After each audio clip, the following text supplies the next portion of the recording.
What up, world? R.I.C.H coming right back at you. Tonight we diving into something that has been brewing for decades, and now it has finally hit the surface with the force of an earthquake. The Netflix trailer just dropped, and 50 Cent did exactly what he said he was gonna do. He kept his promise, he kept his word. And if you understand this industry, you know one thing about 50 Cent. When he say he gonna do something, he ain't just talking. The man executes, he delivers. And this time, what he delivered might be one of the most dangerous documentaries ever aimed at a single man in hip-hop history. Because this ain't just a miniseries. This ain't just some streaming content to fill a weekend. This is a 4-part reckoning. This is a mirror held up to Sean Diddy Combs with lights on full brightness. And if I was Sean Combs, I would be terrified right now. Not because of the entertainment value, but because of the power. The power of a story. The power of a narrative. The power of a man who finally has the platform to say everything he's been holding back for years, with receipts, with witnesses, with footage, and with context. And let me tell you something, 50 Cent has been studying this moment his entire career. Not just the beef,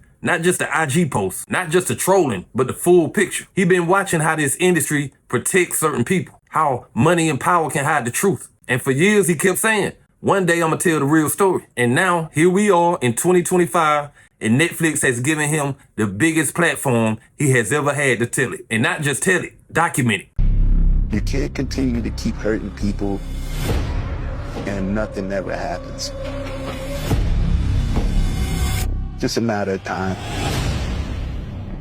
This ain't a podcast. This ain't a TMZ clip. This is Netflix. This is global. This is millions of people who don't even follow hip-hop drama, now watching the complete rise and fall of Sean Combs, curated by his biggest critic. You can't outdance it, you can't outspend it, you can't outsue it, you can't outrun it. This is permanent. This is archive. This is a moment. This is a record. And records live forever. What makes it so crazy is the documentary don't just cover the allegations. It covers everything. The rise, the glory, the empire, the power, the manipulation, the dark sides, the choices, the consequences. Because you can't tell the story of Diddy without telling the story of the music industry in the 90s. It's all intertwined. The doc shows how he changed hip-hop, how he broke into mainstream culture, how he shaped the very soundtrack of America, and how that success came with a shadow that grew larger year after year. But 50, because of his own story, his own trauma, and his own survival, he knows how to tell this story in a way nobody else can. This is personal for him, but it's also work for him. He's a creator now, a producer, a storyteller. And this is the moment where he steps into that role fully, not just to get even,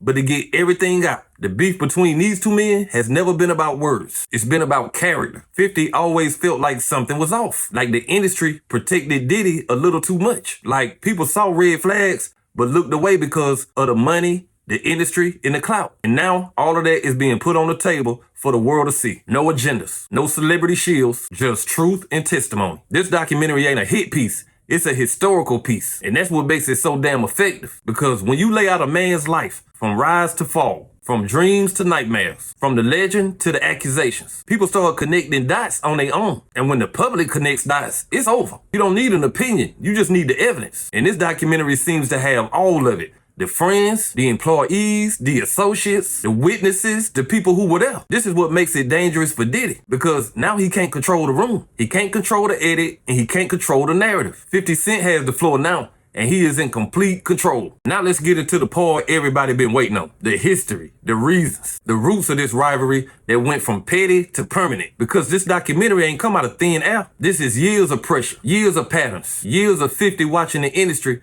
pretend they ain't see what they saw. And you gotta understand who 50 Cent is to really understand why this moment hits like this. He's not a man who moves off emotion. He moves off principle. He's not a man who holds grudges. He's a man who holds receipts. And when he feels like somebody is a threat to the culture, to the legacy of hip-hop, to basic human decency, he makes it his personal mission to expose it. This ain't about hate. This is about accountability. Because 50 came from that world where real consequences exist. People around him have died. They have suffered. And when he sees a powerful man using his position to manipulate, intimidate, and control, it hits a nerve. That's why he never let this go. Not because he wanted clout, but because he knew a lot of people were scared to speak up. And he ain't never been scared of nobody. Now, let's talk about the beef for just a second. Not the petty stuff, but the real context behind it. The thing people forget is that 50 and Diddy are not built the same. They come from two different realities. Diddy was always the polished, industry-friendly, smooth-talking executive. The man who could turn a party into a power move. 50 was built in survival. He didn't come in the industry looking to fit in.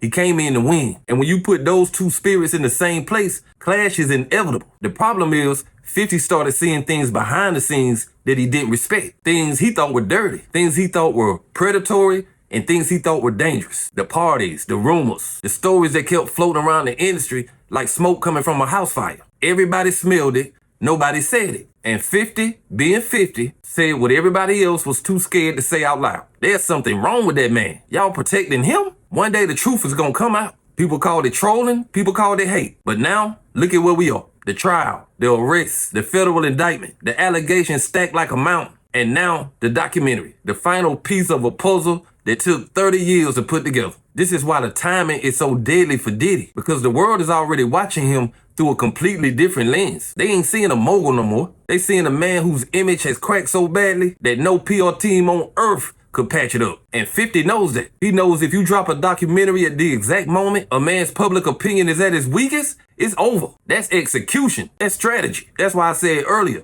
this ain't about trolling. This is about timing. Because the power of this documentary is not just in what it shows, it's in when it shows it. Diddy ain't just fighting legal cases. He fighting a cultural shift. People ain't looking at him with a celebrity glow no more. They looking at him with a cold, calculated, what really happened. And that question is the most dangerous weapon on earth when somebody's image is falling apart. Now let's talk about the part that makes this documentary completely different than anything we have ever seen about Diddy. The interviews, the people they talked to, the friends from back in the day, the employees who saw everything, the artists who felt the power dynamic, the people in his inner circle who left and never looked back. It's one thing to have allegations. It's another thing to have testimonies. And it's a whole different level when you have people on camera with their faces visible and their voices clear, telling stories they never had the courage to share before. That's what this doc represents. Permission. People finally feel safe enough to talk. People finally feel like the industry won't blackball them for opening their mouth. And why? Because the walls around Diddy's empire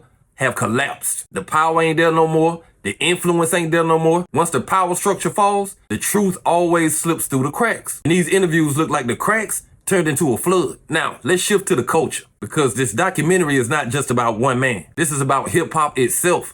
The 1990s, the birth of the mega celebrity in rap, the rise of Bad Boy, the influence that shaped an entire generation. Shiny suits, worldwide hits, billions of dollars in impact. But history has two sides, the music and the man, the art and the ethics, the empire and the shadow behind it. And for years, nobody wanted to touch that shadow because of who stood inside it. But now the shadow is being exposed on the largest streaming platform in the world. And it's not being told by a stranger. It's being told by a man who has been warning us for years. A man who understands power dynamics more than anybody in the game. 50 Cent is not just exposing Diddy. He's documenting a pattern the industry let slide for way too many years. And that's why this documentary is so important. Because it's not just about what Diddy did. It's about how the industry enabled it. How money made people look away. How success made people silent. How fame can hide a monster in plain sight. And now that the house of cards has fallen, everybody wants to know how it stood up this long in the first place. That's what this doc is about. The architecture of an empire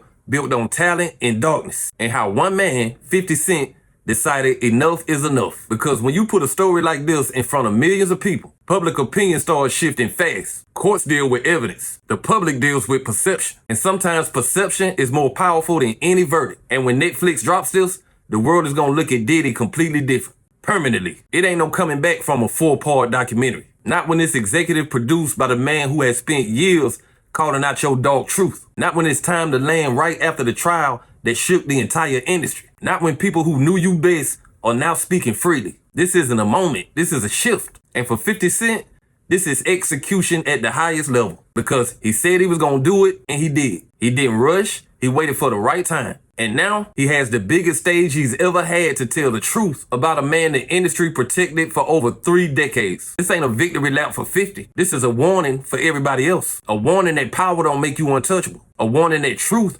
always finds a camera. A warning that no matter how high you climb, if your foundation is rotten, the fall is eventually coming. Sean Combs is facing his reckoning. And 50 Cent is holding a flashlight. And when Netflix releases this to the world will never look at Diddy the same way again. But hey, that's just my opinion. What's yours? Like, comment, subscribe, establish rich. I'll be back with another one. Peace.